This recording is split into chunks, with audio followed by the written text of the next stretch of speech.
अस्सलाम वालेकुम। Programme social talk में आप सबको खुशामदीद कहते हैं। मैं हूं आपकी मेज़बान नूर अमानुल्लाह।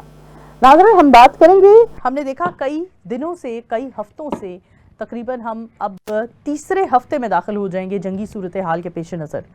जंगी सूरत हाल, एक जानिब हम देख रहे हैं ईरान, इसराइल और अमेरिका के दरमियान जो सूरत हाल गर्मा गर्म है, दूसरी जानिब पाकिस्तान और अफ़गानिस्तान की कशीदगी भी जारी है। पाकिस्तान और अफ़गानिस्तान की कशीदगी के हवाले से हमने देखा कि किस तरह से इस्लामाबाद को टारगेट किया गया, और इस्लामाबाद को टारगेट तो किया गया, लेकिन हमने देखा हमारी पाक अफवाज ने किस तरह से रात गए बॉर्डर्स पर बाकायदा तौर पर भरपूर तरीके से दुश्मन को मुंह तोड़ जवाब दिया।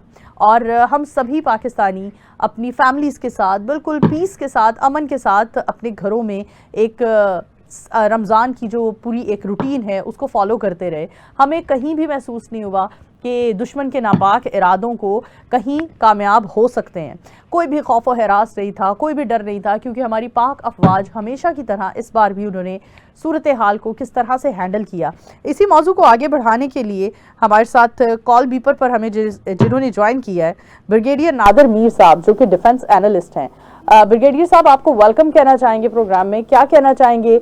हमने देखा कल सूरत हाल काफ़ी कशीदा रही और बॉर्डर्स पर ड्रोन अटैक के हवाले से भी हम चीज़ें सुनते रहे। तो क्या सूरत हाल है इस्लामाबाद के हवाले से, क्या अपडेट करेंगे?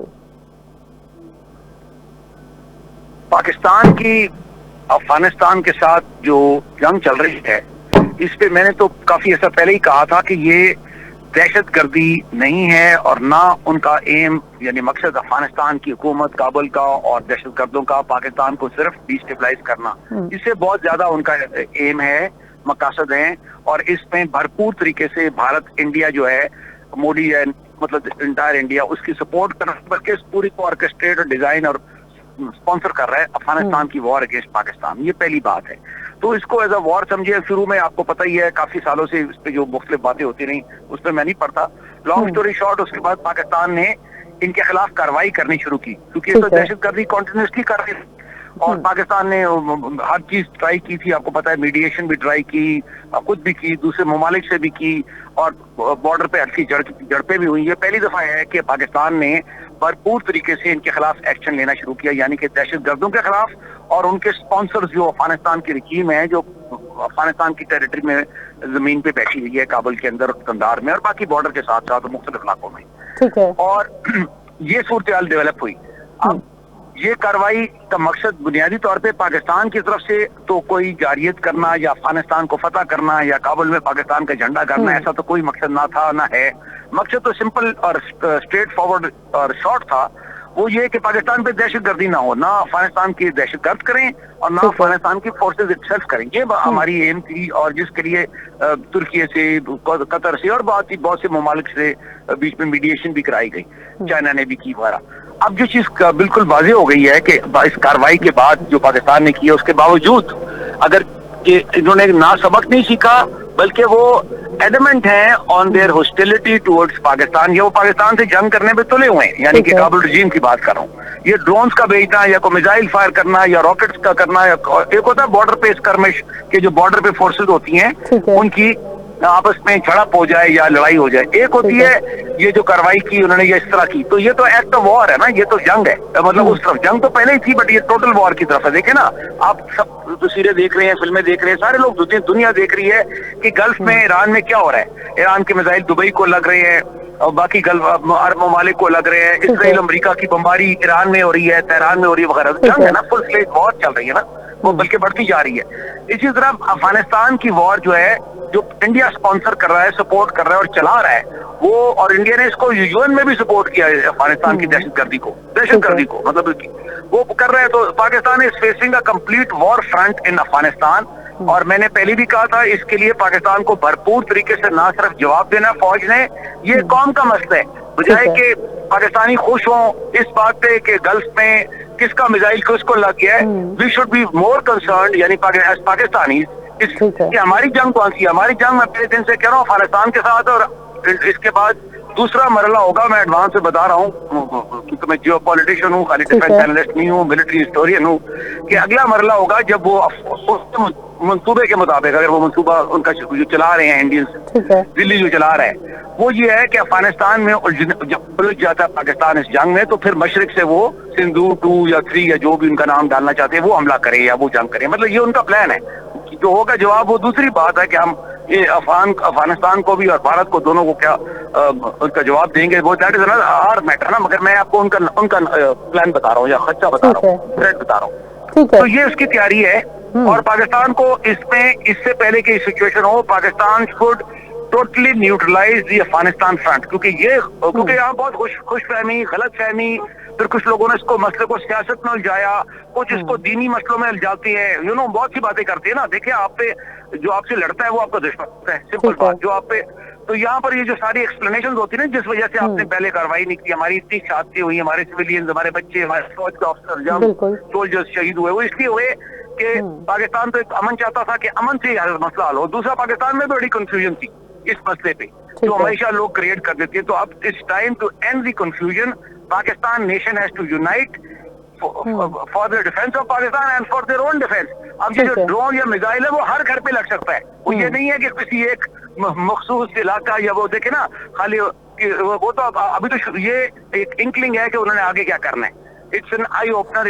यानी ब्रिगेडियर साहब, हम ऐसा कह सकते हैं कि आगे आने वाले दिन हमें मजीद कशीदगी बढ़ती हुई नजर आएगी, और इसमें कोई डिस्कशन है? जब आप पे कोई हमला करेगा और बढ़ाएगा तो क्या कशीदगी नहीं बढ़ेगी? जंग होगी, बड़ी जप्पू जंग होगी। मैं तो पहले दिन से कह रहा हूँ, मैं ही कह रहा हूँ बल्कि, क्योंकि यहाँ पर हमारे लोग गोल मोल बातें करते हैं, झूठ बोलते हैं टीवी पे आके सारे, और बेवकूफाना तजज़िये देते हैं। असल इशू ये है that Pakistan is the home of 250 million 25 crore लोगों का मुल्क है। हम सब, आप भी शामिल है, मैं भी पाकिस्तानी। उसका दिफा हमारा पहला काम है, और वो उसका दिफा अपना ही दिफा है। अब जो जंग है ना, वो खाली बॉर्डरों की जंग नहीं है, जिस तरह देखना इस्लामाबाद को कोई कह रहा है, जो हार्ट का कह रहा है, कल किसी और शहर, मतलब कि पाकिस्तान के तमाम शहर, और ये तो भी अफगानिस्तान से है, जो इंडिया ने तो एक ड्रोन लिए, तो वो भी मारेंगे ना आपको। तो और हमारे पास भी काबिलियत है, ये तो नहीं कि वो मारेंगे तो हम जवाब नहीं देंगे, हम उनसे बड़ा जवाब देंगे। लेकिन समझने की बात है, we need to as a nation get united and get ready. ये कोई टाइम नहीं है कोई और बात, ये बहस करने का। पॉलिटिक्स, मेरी अंग्रेजी थी, politics is dead, Jio politics is subject of the world. मैं दुनिया की बात कर रहा हूँ। अब देखिए ना, इस वक्त मिड गल्फ पे क्या हो रहा है, गल्फ की वॉर जो है ना, उसको थोड़ा सा बताने के लिए वो बढ़ती जा रही है। अभी ईरान ने तुर्की पे हमला किया है मिसाइल से, मतलब हमला मतलब मिसाइल मारे हैं, तुर्की पे मिसाइल मारे हैं इंजरलिक एयरबेस पे, जहां अमेरिका के न्यूक्लियर वेपन्स पड़े हैं। तो उससे आर्टिकल 5 यानी कि नेटो वो होता है कि वो नेटो उसमें आ जाता है। तो इस तरह ये जंग फैलती जा रही है उधर भी, और हमें अपनी जंग भी लड़नी है और अपना दिफा करना है, और हमारी पूरी काबिलियत, हमारी फौज बहादुर है, हमारे लोग सबसे बहादुर है, और मीडिया हमारे अलर्ट है, जैसे आप है माशाल्लाह। तो we have to get together to defend Pakistan and it's a survival war for Pakistan इंशाल्लाह। ब्रिगेडियर साहब, हमें ये भी बताते चले, हम हमेशा से सुनते हैं, हम इकोनॉमिक्स अगर पढ़ते हैं, इकोनॉमी में भी ये बताया जाता है कि जंग किसी भी मुल्क को 10 से 20 साल पीछे ले जाती है, मुआशी तौर पर कमर तोड़ देती है। तो क्या कहते हैं, पाकिस्तान की मईशत के हवाले से क्या सोच रहे हैं? बिल्कुल सही कह रही है। जो वॉर जो होता है उससे उसके इकोनॉमिक इफेक्ट्स बड़े खराब होते हैं। इसीलिए जब ईरान की वॉर हुई थी तो मैंने पहले दिन कहा था, और अभी सेकंड वीक में सबसे ज्यादा मैंने ही कहा, जो लोग यहाँ पर, मैंने दोबारा रिपीट कर रहा हूँ, इस पे खुश हो रहे थे कि किसके ड्रोन किसको हिट कर रहे हैं। असल इशू तो पाकिस्तान का ये नहीं है कि कौन सा किसके ड्रोन या मिसाइल किसको हिट। पाकिस्तान का इशू है कि there are millions of Pakistani in the Gulf जो अर्न करते रहते हैं, अर्न करते हैं, वहां से 20-30 बिलियन डॉलर भेजते हैं, जिससे आपकी इकोनॉमी चलती है। पहले तो ये समझे ना। और उनकी जॉब, उनकी सेफ्टी नंबर 1 है, दूसरी जॉब्स उनकी, क्योंकि वो आपकी इकोनॉमी में डायरेक्ट फॉरेक्स फॉरेन एक्सचेंज वहां से आता है। आपकी सबसे बड़ा एक बिग चंक 40 बिलियन डॉलर में से 20-25 बिलियन 30 तो वहीं से आ जाता है। एक बात। दूसरा, उनकी सेफ्टी, हमारे पाकिस्तानी से हमारा ये कंसर्न। तीसरी बात, पहले ऐलान की जंग की बात करता हूँ, उसके बाद अफगानिस्तान इंडिया पे आता हूँ इकोनॉमी के लिहाज से। दूसरी बात, ऑयल प्राइस, और अगर ये जंग चलती है, ईरान हॉर्मोज को बंद करता है, स्ट्रेट्स ऑफ हॉर्मोज को, और ये जंग बंद चलती है, $100 से $200 पे बैरल चली जाती है तेल की, उससे भी ज्यादा चली जाती है, तो आपकी इकोनॉमी पहले ही फ्रेजाइल है, लोन्स पे आप चलते हैं, सपोर्ट लेते हैं, तो और खराब हो जाएगी। और जब पूरी इकोनॉमी खराब होती है तो पॉलिटिकल डिसऑर्डर आ जाता है उसके साथ ही। तो लोगों को तो मार्च चाहिए ना, मतलब इकोनॉमिक साइकिल में तो चलना है। सो दिस ईरान वॉर का पाकिस्तान का इंटरेस्ट है उसको खत्म कराने में, सीज फायर कराने में, कंटेन कराने में, जंग को महदूद कराने में अगर खत्म ना हो सके, ईरान वॉर की बात कर रहा हूँ। अब आ जाए पाकिस्तान पे, जाहिर है पाकिस्तान तो नहीं चाहता, ना शौक है पाकिस्तान को इंडिया से जंग लड़े ना अफगानिस्तान से। मैंने पिछले साल जब इंडिया से लड़ाई हुई थी उस पर आर्टिकल लिखा था, विक्ट्री टू पाकिस्तान। अगरचे पाकिस्तान ने 4 दिन में अपना हदफ हासिल कर लिया, अपना दिफा कर लिया बहुत अच्छे तरीके से, लेकिन हमारा ये तो इंटरेस्ट नहीं है उसमें। एक रीजन इकोनॉमिक था जो आप कह रही हैं कि हमारा इंटरेस्ट इज नॉट कि हम एक लंबी तवील जंग में ईरान अफगानिस्तान के साथ या इंडिया के साथ फंसे रहे। हमने अपने लोगों की खुशहाली लानी है, पाकिस्तान में बेहतरी लानी है, तालीम देनी है, लोगों को वसाइल उसके लिए इस्तेमाल करने हैं। लेकिन जब आप पे हमला हो रहा हो ना, उस वक्त फिर आपने उस मसले को डील करना होता है। जिस तरह क्राइसिस में you have to first solve the crisis then get on with normal life ना। देखें जिस तरह दुनिया में कोई मसला बन जाए तो पहले उस मसले को डील करना पड़ता है। अभी आपके मसले का मतलब नाम है 2 फ्रंट वॉर, यानी कि अफगानिस्तान की रिजीम जो अफगानिस्तान की वो तुली हुई है, हर चीज हर कोशिश आपने कर ली है और उसके बाद वो तुली हुई है आपसे जंग करने पे, इंडिया के उकसाने पे। ब्रिगेडियर साहब हम ये भी जानना चाहेंगे आपसे कि हम देख रहे हैं पाकिस्तान में तेल की सूरत हाल के पेश नजर बताया जा रहा है कि पेट्रोल पंप्स भी बंद कर दिए जाएंगे। मजीद ये सूरत हाल कब तक जारी रहेगी? पेट्रोल के लिए हमारे पास नेक्स्ट ऑप्शन क्या हो सकती है? देखिए जी, पहले तो ये है कि गवर्नमेंट ने अच्छा किया, ऑस्टेरिटी ड्राइव किया। तो देखें जंगे होती है यूरोप के अंदर, बरतानिया दुनिया की नंबर 1 अंपायर भी थी और सबसे बड़ी पावर भी थी। फर्स्ट सेकंड वर्ल्ड वॉर की बात, दूसरी जंग अजीम की बात कर रहा हूँ, और उनका पाउंड स्टर्लिंग नंबर 1 करेंसी थी। डॉलर तो बाद में ऊपर आया ना। तो उसकी जब जर्मनी से जंग हुई, जर्मनी जंग तो हार गया लेकिन ब्रिटिश इकोनॉमी वाज रूइंग। तो उन्होंने ऑस्टेरिटी ड्राइव की, उसमें जो क्वीन थी उनकी या वो भी से लेके आम आदमी तक खाने की राशनिंग थी, चीनी कम मिलती थी एंड सो ऑन, मतलब जो पूरे मेजर्स होते हैं। तो जहां तक तेल का तल्लक है, अगर तेल वहां से आएगा ही नहीं, वहां से गलत ही आना ना तेल, अगर आएगा ही नहीं तो आपके पास मिलेगा कैसे? आपको पंपों में तो बाद में आएगा ना, पहले तो शिफात निकलेगा, आएगा storage site. Iran is attacking all storage sites and ये गलत कर रहा है ईरान, क्योंकि ईरान मुसलमान मुल्क को, दुनिया की इकोनॉमी को अफेक्ट कर रहा है, जबकि जंग तो उसकी इसराइल से, अमेरिका से है, सारी दुनिया से। हमारे से तो जंग नहीं है ईरान की या बहुत से और मुल्कों से नहीं है। तो इसका नुकसान सारी दुनिया का होगा, लेकिन मैंने पहले ही कहा सबसे बड़ा नुकसान इसका जो लूजर होगा वो ईरान होगा, क्योंकि the world will turn against it. जिसको नुकसान होता है वो फिर खिलाफ हो जाते हैं ना।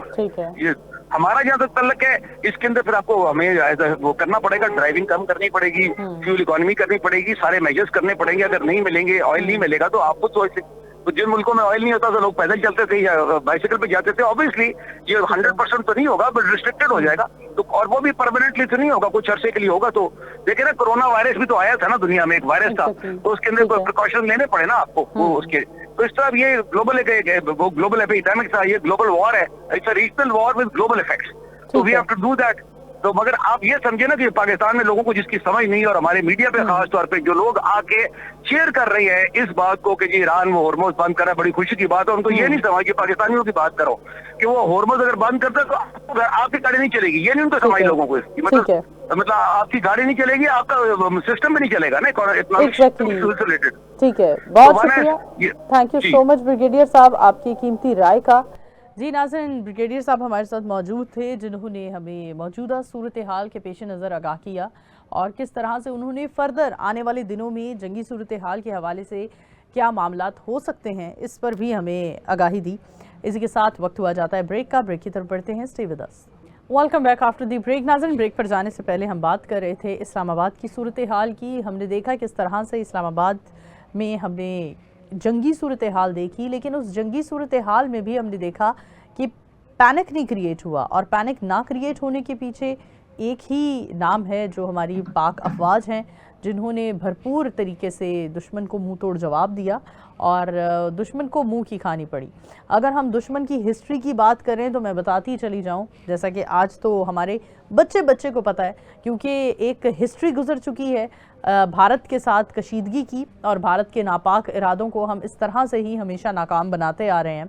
और जो पाकिस्तान और अफ़गानिस्तान की बज़ाहिर जंग नज़र आ रही है, जो कि स्पॉन्सर्ड और पावर्ड बाय भारत है, और जिस तरह से भारत इस जंग को स्पॉन्सर कर रहा है, उसमें हम देख रहे हैं कि भारत को लगातार ना सिर्फ माली नुकसान का सामना करना पड़ रहा है, बल्कि उसके साथ साथ नरेंद्र मोदी को उसकी अपनी ही आवाम ने ये अपना फैसला सुना दिया है कि वो लोग अब मज़ीद नहीं चाहते कि नरेंद्र मोदी भारत को आगे लेकर चले। क्योंकि नरेंद्र मोदी की अगर हम टेन्योर की बात करें तो नरेंद्र मोदी अपने पॉलिटिकल टेन्योर में सिर्फ और सिर्फ भारत को जो है वो नुकसानात का ही सामना करना पड़ रहा है, चाहे वो मुआशी नुकसान हो, चाहे वो इंटरनेशनल अफेयर्स की बात हो, इंटरनेशनल ताल्लुकात की बात हो दीगर ममालिक के साथ।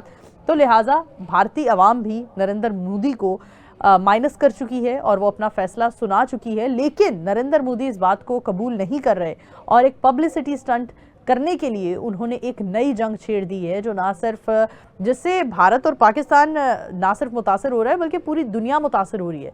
पूरी दुनिया में जब किसी भी एक खित्ते में जंग का आगाज़ होता है तो वो जंग सिर्फ उस खित्ते को मुतासर नहीं करती है, उस जंग से दीगर जो आसपास के ममालिक होते हैं, हमसाया ममालिक होते हैं, डेफिनेटली वो भी मुतासर होते हैं। लेकिन भारत हमेशा की तरह अपनी ज़ाती मुफादात को देखते हुए इंटरनेशनल लेवल पर इन चीज़ों को इग्नोर कर रहा है और ज़ाती मुफादात भी वो मुफादात जो उसको ना तो मुआशी तौर पर सपोर्ट कर पा रहे हैं और ना ही नरेंद्र मोदी को इलेक्शंस में किसी भी तरह की सपोर्ट मिलने वाली है। तो लिहाजा आगे बढ़ते हैं और अपने प्रोग्राम का बाकायदा आगाज़ करते हैं। हमें कॉल बीपर पर ज्वाइन किया है उस्मान अहमद साहब ने, जो कि जर्नलिस्ट हैं। इस्लामाबाद की सूरत हाल पर बात करेंगे और हमें बताएंगे कि इस्लामाबाद में क्या सूरत हाल है, क्या चीज़ें चल रही हैं। वेलकम कहते हैं उस्मान, आपको क्या कहना चाहेंगे जंगी सूरत हाल के पेश नज़र, क्या अपडेट्स हैं आपके पास? थैंक यू सो मच जी। बिल्कुल, जिस तरह से पाकिस्तानी अवाम का इतना हाई मोराल है आफ्टर जो अफगानिस्तान की तरफ से, तालिबान की तरफ से, दहशतगर्दों की तरफ से एक बुज़दिलाना अटैक करने की कोशिश की गई, इसको हमारी बहादुर अफवाज ने बिल्कुल बहुत ही कम वक्त में हार्ड किल के थ्रू, सॉफ्ट किल के थ्रू जो इसके तरीक़ेकार होते हैं उसको डाउन कर दिया और वो अपने जो हदफ जो उन्होंने निशाना बनाने की कोशिश की थी उसको बिल्कुल भी पूरा नहीं कर पाए। एक तरफ पाकिस्तान आर्मी देखें जिस तरह से काबुल में, कंधार में दहशतगर्दों के ठिकानों पे बिल्कुल प्रिसीजन स्ट्राइक्स हो रही हैं और उनको नेस्तो नबूद किया जा रहा है, और दूसरी तरफ इनका कोई भी टारगेट पूरा नहीं हो रहा। और जो इनकी तरफ से एक बुज़दिलाना कोशिश थी इंडिया के साथ मिलके, क्योंकि इंडिया ने खुद तो जंग में मुंह की खाई है पाकिस्तान आर्मी से, अपने तैयारे गिराए, अपनी बेसें तबाह कराई हैं, तो अब वो पाकिस्तान आर्मी का खुल के तो सामना नहीं कर सकते। वो यही अफगानिस्तान की प्रॉक्सी के थ्रू उनको पैसे दे के उनके साथ इस तरह से मिलके कोशिश करते हैं और उसमें भी वो मुंह की खाते हैं। जिस तरह से पाकिस्तान आर्मी बहादुरी और दलेरी के साथ इस सारी सिचुएशन का मुकाबला कर रही है, वो दुनिया की कोई आर्मी भी नहीं कर सकती। और पाकिस्तान पब्लिक जो है, बिल्कुल आप देखें जहां पर ये मलबा गिरा उसके बाद उससे पहले बिल्कुल नॉर्मल सी है। जो पैनिक क्रिएट करने की कोशिश की गई थी वो बिल्कुल भी नहीं हुआ। पाकिस्तान पब्लिक अपनी डेली रूटीन का काम कर रही है। ऑन द अदर हैंड आप अफगानिस्तान में देखें, उनके सारे रहनुमा जो तालिबान के हैं वो छुप जाते हैं। जब से पाकिस्तान ने स्ट्राइक शुरू की आपको कोई भी नहीं मिलेगा। ठीक है, अगर हम पाकिस्तान की बात करें तो पाकिस्तान का अफगानिस्तान के 29 मुकामात पर फ़ज़ाई हमलों का दावा भी है और हम देख रहे हैं कि भारत हमेशा से अमेरिका यानी डोनाल्ड ट्रंप की गोद में बैठना चाहता था, लेकिन डोनाल्ड ट्रंप ने बड़ा एक साफ ऐलान कर दिया कि पाकिस्तान से डोनाल्ड ट्रंप के बड़े दोस्ताना ताल्लुकात हैं, लिहाजा वो पाकिस्तान और अफगानिस्तान की जंग का हिस्सा नहीं बनेंगे। जिस पर आप क्या सोचते हो, भारत को कितना एक, मैं कहती हूँ माशी नुकसान तो हो ही रहा है, लेकिन उसके साथ एक दिली धचका भी लगा है, क्योंकि भारत डोनाल्ड ट्रंप के ही तो एक छनकरी के तौर पर खेल रहा था और पूरी दुनिया में अपना जो एक डंका बजाने की ख्वाब देख रहा था, वो ख्वाब चकनाचूर होते नजर आ रहे हैं। बिल्कुल जी, भारत बहुत बड़े बड़े क्लेम करता था कि हम 4 ट्रिलियन की इकोनॉमी है, तो हम विश्व गुरु हैं और हम ये और वो हैं। बट जिस तरह से अमेरिका ने उन्हें बुली बनाया हुआ है, जिस तरह से डोनाल्ड ट्रंप ने स्पेशली नरेंद्र मोदी को बुली करते हैं, वो कहते हैं बैठ जाओ तो नरेंद्र मोदी बैठ जाता है, वो कहते हैं खड़े हो जाओ तो खड़े हो जाते हैं। आप देखें किस तरह से उन्हें बोला आप रशियन ऑयल ना लें, उन्होंने नहीं लिया, फिर जब बोला कि आप लें तो फिर वो लेने लग गए। तो वो तो पूरे का पूरा, जिस तरह से हम कह सकते हैं डोनाल्ड ट्रंप नरेंद्र मोदी को, भारत को जलील कर रहे हैं, उसका तो कोई जवाब ही नहीं है। वो बिल्कुल आइसोलेट हो चुके हैं। आप देखें इस वक्त भारत में नरेंद्र मोदी की कोई पॉपुलैरिटी नहीं है। जब से वो प्राइम मिनिस्टर बने उसके बाद से आज तक वो एक प्रेस कॉन्फ्रेंस नहीं कर पाए, वो पब्लिक में जा नहीं पाते। जिस तरह से वोट चोरी करके वो इलेक्शन जीतते हैं, तो उस पर भी भारत में बहुत ज्यादा लोगों में गुस्सा है। इस वक्त आप देखें वहां पर सिलेंडरों की लाइनें लगी हुई हैं, वहां पे घरों में गैस जलाने को नहीं है।